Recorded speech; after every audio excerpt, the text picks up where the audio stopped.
ईरानी नहीं भागी हैं। स्मृति ईरानी तो लड़ने के लिए तैयार थी, उन्होंने बहुत ज़्यादा कोशिशें की, आला कमान से उन्होंने बातें की कि मुझे टिकट दे दीजिए, दिल्ली के अंदर मुझे टिकट दे दीजिए, मुझे लड़ना है चुनाव। उन्होंने अपनी तैयारियां भारतीय जनता पार्टी ने स्मृति ईरानी के साथ की सबसे बड़ी गद्दारी। बीजेपी ने स्मृति ईरानी को दिखाया आईना।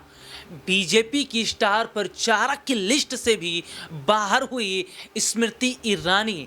तो क्या भारतीय जनता पार्टी का साथ छोड़ देंगी स्मृति ईरानी?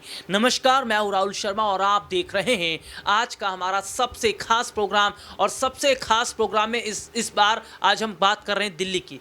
देखिए, दिल्ली की जो सियासत है उसमें लगातार उबाल देखने को मिल रहा है। भले ही जो टेम्परेचर है वो टेम्परेचर ठंड का हो, लेकिन इसमें जो गर्माहट बढ़ाने का काम कर रहे हैं वो दिल्ली की सियासत कर रही है। राजनीतिक पार्टी के नेताओं की बयानबाजी का यहाँ पर पूरी तरीके से माहौल जो है वो अलग है। लेकिन आज हम बात करेंगे दिल्ली विधानसभा चुनाव के बीजेपी के उस स्टार प्रचारक की सूची की, जिस 40 स्टार प्रचारक की सूची में कहीं भी नाम स्मृति ईरानी का नहीं है। और लगातार देखा भी यही जा रहा है कि स्मृति ईरानी को क्या बीजेपी किनारा कर रही है। और देखिए, बीच में खबर भी यही आई थी कि बीजेपी जो है उन्हें चुनावी टिकट दे सकती है, यानी कि दिल्ली कैंट और ग्रेटर कैलाश से तस्वीरें या मैं अगर कहूं तो खबरें चल रही थी, लेकिन वो खबरें भी खंडन हुई। चलिए ठीक है, चुनाव नहीं लड़वा रहे, लेकिन क्या स्टार प्रचारक की सूची में भी नहीं शामिल किया? और क्या बीजेपी इस बात को मानती है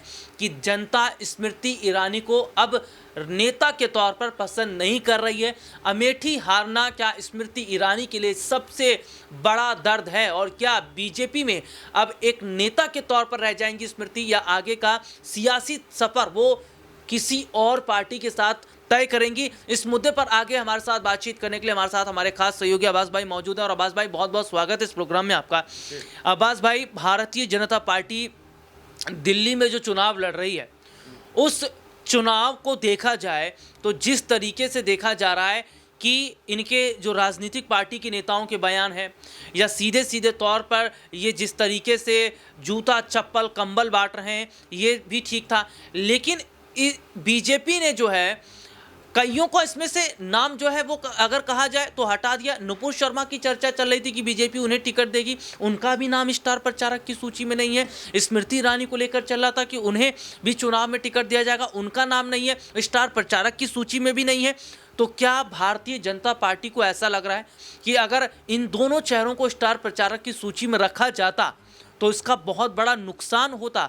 और क्या बीजेपी मान रही है कि अमेठी हारने के बाद में स्मृति ईरानी का अब ना कोई जनाधार रह गया है, और ना ही स्मृति ईरानी को जनता नेता के तौर पर देखना चाहती है?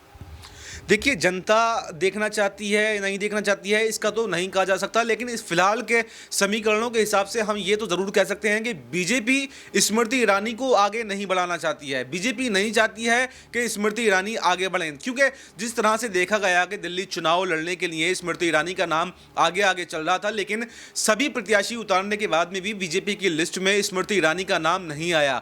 और स्मृति ईरानी ने मांग भी की थी कि क्योंकि इस वक्त उनके पास में पार्टी के अंदर भी कोई पद नहीं है। इससे पहले ये भी खबरें चली थी कि राज्यसभा सांसद के तौर पर उनको देखा जा सकता है, लेकिन ना तो राज्यसभा सांसद के तौर पर स्मृति ईरानी को अभी तक भेजा गया, और ना ही दिल्ली चुनाव में प्रत्याशी के तौर पर उनको उतारा गया। और सिर्फ इतना ही नहीं, जैसा कि आपने बताया कि दिल्ली चुनाव में प्रचार के लिए भी उनको नहीं बुलाया गया। यानी 70 सीटों के लिए आप 40 स्टार प्रचारकों की लिस्ट शामिल कर रहे हैं, आपने जारी की है 40 स्टार प्रचारकों की लिस्ट। यानी 40 बहुत बड़ा नंबर होता है, कम नंबर नहीं होता है। और इसमें अगर आप एक नंबर और भी ऐड कर देते तो आपका क्या चला जाता?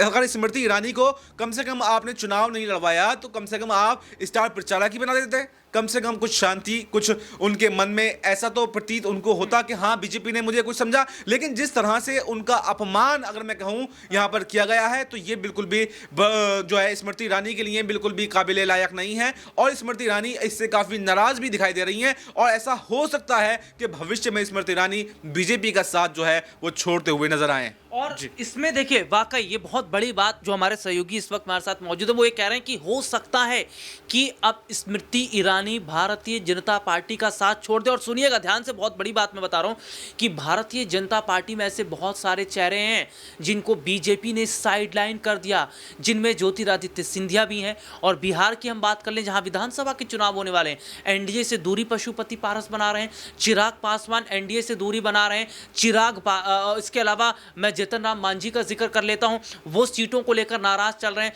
जो कि सीधे तौर पर देखा जा रहा है कि बीजेपी ने कई बड़े चेहरों को साइडलाइन किया है। और ऐसे में यह देखा जा रहा है कि क्या भारतीय जनता पार्टी का विश्वास जो है अब वो स्मृति ईरानी पर नहीं रहा है। मैं दिल्ली की जनता के लिहाज से अब्बास भाई जानना चाहूंगा कि क्या वजह है कि दिल्ली की जनता ने, क्योंकि एक सर्वे अभी सामने आया है जिसमें से मैं अगर कहूं तो 90% जनता या 95% जनता ये कह रही है कि स्मृति ईरानी दिल्ली में चुनाव हार जाएंगी, चाहे जहां से उन्हें लड़ाए, चाहे जहां से उन्हें टिकट दिया जाए, क्योंकि उनका कोई जनाधार नहीं है। उनका असली चेहरा सामने आ गया है। 2014 से पहले वो मुद्दों को उठाती थी, लेकिन 2014 के बाद उन्होंने जिस तरीके से सरकार की चापलूसी करनी शुरू कर दी, उसके बाद जनता इन चीज़ों को समझ गई। और ऐसे में अमेठी से भगाने के बाद में दिल्ली की जनता ने भी भगा दिया। कैसे देख रहे हैं?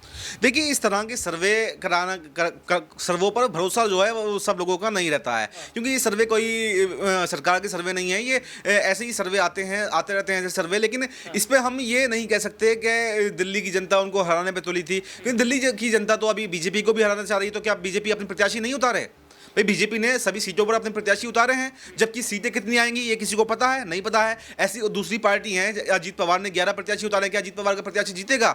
उनको भी पता है कि उनका दिल्ली के अंदर कोई जनाधार नहीं है, लेकिन उसके बावजूद उन्होंने 11 प्रत्याशी उतारे हैं। मायावती की जिक्र कर लिया, मायावती ने 69 प्रत्याशी जो है दिल्ली के अंदर उतारे हैं। क्या उनके 69 प्रत्याशी जीतेंगे? देखिए, जीत हार तो बात की बात होती है। पहले आप लड़िए तो सही, उस मुकाम तक आप पहुंचिए तो सही। हार जाएं ये अलग बात है। अमेठी से हार गए, यहाँ से भी अगर स्मृति ईरानी हार जाती है तो कोई बात नहीं थी, लेकिन कम से कम उनके दिल के अंदर ये तसल्ली तो रहती कि हाँ, बीजेपी ने मुझे सम्मान दिया। और बात यही है, अगर चुनाव की बात छोड़ ही दीजिए, आप कम से कम स्टार प्रचारकों की लिस्ट में शामिल किया होता तो कम से कम इंसान के अंदर ये तो भरोसा होता है कि हाँ, मुझे कुछ समझा जा रहा है। लेकिन आप समझ ही नहीं रहे। अगर कल को नरेंद्र मोदी जी चुनाव हार जाएं तो ये थोड़ी है कि वो चुनाव के हारने की तरह से चुनाव ही नहीं लड़े। भाई, चुनाव में हार भी होती है, जीत भी होती है, ये दोनों पहलू हैं। उस तरह जैसे एक सिक्के के दो पहलू होते हैं, हेड और टेल। कभी हेड आएगा, कभी टेल आएगा। ऐसा ज़रूरी नहीं है कि आपकी हर बार जीत होने वाली है, लेकिन कम से कम आपकी पार्टी के अंदर इतनी पकड़ तो होनी चाहिए, इतनी मजबूत स्थिति तो होनी चाहिए कि आप पर पार्टी भरोसा जताए। हारने के बाद में भी अगर आप पर पार्टी भरोसा जताए तो उसी को तो भरोसा कहते हैं। जीत पर तो हर कोई भरोसा दिखा सकता है। भाई, अगर किसी की पार्टी में कोई जीत रहा है तो उस पर भरोसा कोई भी जता सकता है, वो बहुत आसान काम है। लेकिन हारने के बाद में अगर आप पर भरोसा जताया जाए तो ये सबसे बड़ी बात होती है। और बीजेपी ने अब उन पर भरोसा जताना कम कर दिया है, तो कहीं ना कहीं साइड लाइन करने की तैयारी में बीजेपी चल रही है। और बीजेपी जीते हुए को साइड लाइन करा करती है। आपने देखा कि मध्य प्रदेश के अंदर क्या हुआ, शिवराज सिंह चौहान जो 4 बार के मुख्यमंत्री थे, और उसके बाद में भी वो जीतते हैं, विधानसभा भी जीतते हैं, बहुमत भी हासिल करते हैं, लेकिन उसके बाद में भी उनको साइडलाइन कर दिया जाता है। राजस्थान के अंदर वसुंधरा राजे जो मुख्यमंत्री रह चुकी हैं, अपना विधानसभा चुनाव भी जीतती हैं, राजस्थान के अंदर भी बहुमत आता है, लेकिन तब भी उनको साइडलाइन कर दिया जाता है। तो जीतने और हारने की बात नहीं है, साइडलाइन जिसको करना होता है बीजेपी उसको साइडलाइन कर देती है, चाहे आप जीतिए या फिर हारिए। तो अब्बास भाई, आप ये कहना चाहते हैं कि चुनाव लड़ने से पहले ही मैदान छोड़कर भाग गई हैं स्मृति ईरानी, क्योंकि बीजेपी को ऐसा लग रहा था कि इन्हें उतारा जाएगा तो नुकसान तो होगा ही। और इससे पहले भी देखा जा रहा है कि स्मृति ईरानी भी ज़्यादा कुछ कैंपेनिंग या प्रचार कुछ ऐसा उनका नजर नहीं आ रहा था। क्या पहले से वो मानकर भी बैठी थी कि वाकई उतरेंगी तो उन्हें नुकसान होना ही होना है? नहीं, देखिए, मेरा नजरिया से थोड़ा अलग है। मेरा मानना है कि स्मृति ईरानी नहीं भागी हैं। स्मृति ईरानी तो लड़ने के लिए तैयार थी। उन्होंने बहुत ज़्यादा कोशिशें की, आला कमान से उन्होंने बातें की कि मुझे टिकट दे दीजिए, दिल्ली के अंदर मुझे टिकट दे दीजिए, मुझे लड़ना है चुनाव। उन्होंने अपनी तैयारियां भी कहीं ना कहीं कर ली थी, लेकिन बीजेपी के आला नेतृत्व ने उनको साइडलाइन कर दिया, उन पर भरोसा नहीं जताया। अब ये किस वजह से इन्होंने किया, ये अभी तक कुछ भी सामने नहीं आया है कि आखिर क्यों स्मृति ईरानी को साइडलाइन किया गया। क्योंकि एक बड़े, देखिए, छोटे मोटे नेता को आप साइडलाइन करते हैं तो समझ में आता है, लेकिन कोई बड़े ओहदे पर पहुंच जाने के बाद में, केंद्र में मंत्रालय संभालने के बाद में आप ऐसे रातों रात उसको साइडलाइन कर देते हैं, तो ये बिल्कुल भी समझ से परे हो जाता है।